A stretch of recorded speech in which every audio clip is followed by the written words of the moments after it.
My name is Tony Stepp, and we got a Subaru Impreza hatchback today. We're excited about the fact that it's a hatchback. We pretty much got the key items that we wanted. We were looking for leather seats. We were looking for rims, alloy rims, as opposed to the steel rims, and we were also just looking for the hatchback with the rails, because we do a lot of like camping and mountain biking and stuff. So we want to be able to hook our bike up to it. Plus it had the automatic transmission, so that was nice. And then it's got a lot of other features that weren't necessarily we weren't necessarily looking for, but they were good. All the radio and Bluetooth connections, all that kind of stuff is really cool.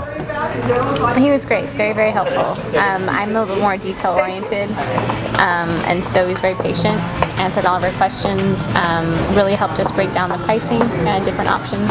So I think we're really happy with what we ended up with. Yeah, he was really positive, and just when we needed stuff, he was willing to try and go to bat for us and make sure we got good deals.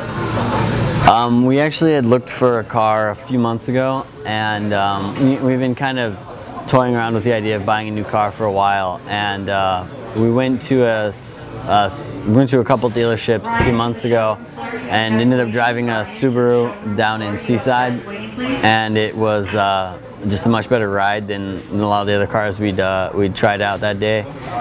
And it was a little bit bigger, a little bit more comfortable, and the dealership that we went to, though, it just happens to be a little smaller, and we'd heard that there was a bigger inventory here, and so we ended up coming up here to check out the inventory and see what they had. Yeah.